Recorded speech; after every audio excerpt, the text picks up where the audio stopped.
구름을 타고 오시리란 말씀에서 오시리라 이 동사는 미래형이 아니라 현재형입니다. 이 말은 미래 어느 시점이 되면 재림이 시작되는 것이 아니라 지금 이미 오고 계시는 분이라는 뜻입니다. 그렇습니다. 주님의 재림은 일어날 사건이 아니라 이미 시작된 사건입니다. 미래가 조금씩 우리를 향해 다가오고 있습니다. 어느 시점이 되면 그 속도에 가속이 붙을 것입니다. 때문에 어련히 알아서 오시겠지, 그때 가서 맞이하면 되겠지, 그런 둔감한 자세로는 주님의 재림을 제대로 맞이할 수 없습니다. 기름을 준비하지 못했던 5 처녀를 기억하셔야 합니다. 여러분, 하늘의 천군 천사의 날개 소리와 불병거를 끄는 불말들의 거친 발자국 소리가 어렴풋이 들려와야 합니다. 그래야 재림을 준비할 수 있습니다. 물론 재림이 끝은 아닙니다. 이후에는 주님 앞에 서서 각자가 이 땅에서 행한 대로 심판을 받게 될 것입니다. 성경은 재림 후 심판의 문제에 관해서는 단 한치도 애누리 없이 정확하게 또 단호하게 말씀합니다. 성경은 심판에 대해서 어정쩡한 자세, 중립적인 자세를 취하지 않습니다. 듣기에 따라서 상당히 독선적이고 독단적이라고 할지라도 심판에 대해서 성경은 할인 금액을 책정해 두지 않았습니다. 이제 요한은 우리가 믿는 하나님이 어떤 하나님이신지 8절에서 한 번 더 소개합니다. 경우에 따라 정말 구태의연하게 들릴 수 있고 지면 낭비처럼 보일 수도 있습니다. 하지만 오늘 같은 종교다운 시대를 살아가는 우리에게 이 말씀은 우미 근저하고 구태의연한 말씀이 아니라 정말 보약같이 필요한 선언적인 말씀입니다. 지금 우리가 살아가는 시대는 타인에게 내가 가진 가치나 믿는 바를 강제적으로 주입할 수 없는 시대입니다. 이런 다원주의 사회에서는 종교의 외침도 부드러워집니다. 지리산으로 올라가는 길은 여럿이지만 어느 길로 가든 결국 산 정상에서 천안봉에서 만나게 되어 있다. 그러니 이 길이면 어떻고 저 길이면 어떤가, 정상에만 도달하면 되지 않는가. 이것을 종교용어로 바꾸면 내가 구원받는데 이 신이면 어떻고 저 신이면 어떤가, 구원만 받으면 되지. 이것이 종교다원주의 시대의 가장 기본적인 외침입니다. 꽁 잡는 게 매라는 식의 사고방식입니다. 때문에 이 시대에 걸맞게 또 품위 있게 사시려면 내가 가진 생각들이나 혹은 내가 믿는 종교를 타인에게 강요해서는 안 됩니다. 모든 것이 옳을 수 있다는 가능성을 열어두어야 하고 모든 종교가 구원에 도움이 될 수 있다는 열린 마음으로 신앙생활을 하셔야 합니다. 이처럼 다원주의 시대 속에서 신앙생활을 할 때 금기어는 유일한이라는 이런 단어입니다. 유일한 길, 유일한 진리, 이렇게 배타성이 짙은 단어는 절대 사용하시면 안 됩니다. 대신에 또 하나이라는 용어를 대체어로 사용하는 것이 다원화 시대를 살아가는 삶의 요령이고 지혜입니다. 이처럼 절대 진리가 무너진 시대를 살아가는 우리에게 오늘 요한의 외침이 천둥소리처럼 메아리칩니다. 주 하나님이 이르시되 나는 알파와 오메가라. 이제도 있고 전에도 있었고 장차 올 자요 전능한 자라 하시더라. 먼저 요한은 하나님은 이제도 있고 전에도 있었고 장차 올 자라고 선언합니다. 이것은 시간을 초월하신 영원한 하나님께서 모든 역사를 주장하고 계신다는 말씀입니다. 여러분, 만약 이 사실이 조금이라도 의심이 된다면 뒤돌아서서 지나온 역사를 한번 복기해 보시길 바랍니다.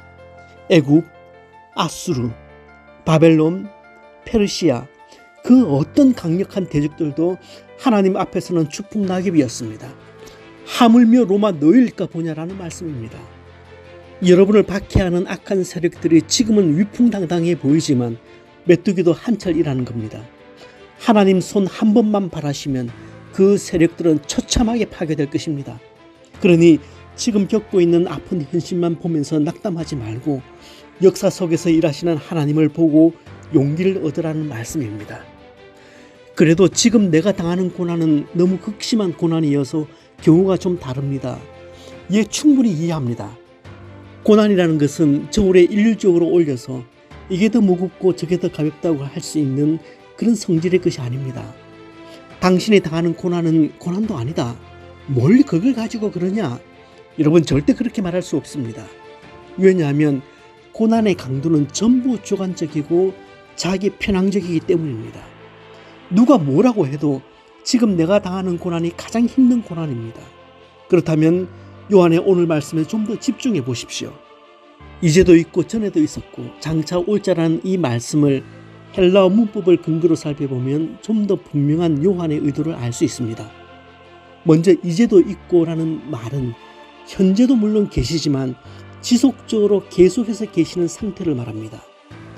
전에도 있었고라는 말은 단순히 과거에 계셨다가 아니라 과거에서부터 지금까지도 계속해서 계시는 상태, 아직까지 완료되지 않은 채 지속되고 있는 상태를 말합니다. 마지막 장차 올 자라는 말은 미래 어느 시점이 되면 오실 분이 아니라 지금 오시고 계신 분이라는 뜻입니다. 지금 요한은 현재, 과거, 미래 세 등분으로 나누어서 이야기하고 있지만 헬라어 문법을 보시면 칼로 무베듯이 현재, 과거, 미래로 끊을 수가 없습니다. 전부 역동적으로 진행되고 있는 상태를 강조하는 말입니다. 이처럼 우리가 믿는 영원하신 하나님은 가만히 계신 하나님이 아니라 역사 속에서 역동적으로 일하고 계신 하나님입니다. 그렇습니다, 여러분. 지금 내가 당하는 고난이 너무 크면 과거 신앙의 선배들이 어떤 믿음의 승리를 했건 그거 다 구름 잡는 소리에 지나지 않습니다. 지금 내가 죽을 지경입니다. 그렇다면 고난 중에 있는 나에게 중요한 것은 전능하신 하나님이 지금 여기에서 나와 함께 하신다는 확신입니다. 그렇지 않습니까? 지금 당장 힘들어서 죽을 지경인데 아브라함의 하나님, 이삭의 하나님, 그게 다 무슨 소용이 있습니까? 전부 먼 나라 얘기고 구름 잡는 소리잖아요.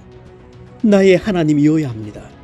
그래서 요한은 하나님의 현재성을 강조하고 있습니다. 2차 대전 당시 유태인들을 수용했던 강제 수용소 벽에 이런 글이 남아 있었답니다. God is nowhere. 죄수 한 사람이 써놓았겠죠. 하나님은 어디에도 안 계신다. 얼마나 절망적이었으면 이런 말을 썼을까요? 그런데 그 글귀 밑에 다른 필체로 쓰여진 글이 있었습니다. God is now here. 하나님은 지금 여기에 계신다. 똑같은 철자인데 어디를 끊고 어디에 무게중심을 두느냐에 따라 완전히 다른 의미가 되었습니다. 같은 상황이지만 믿음의 사람은 하나님이 지금 여기에 계신 것을 볼 줄 압니다. 혹시 God is nowhere, 하나님은 어디에도 계시지 않는다, 그렇게 느껴지는 분들이 이 자리에 계십니까? God is now here. 하나님이 지금 이곳에 계신다로 바뀌기를, 절망과 비관이 소망과 확신으로 바뀌기를 축복합니다.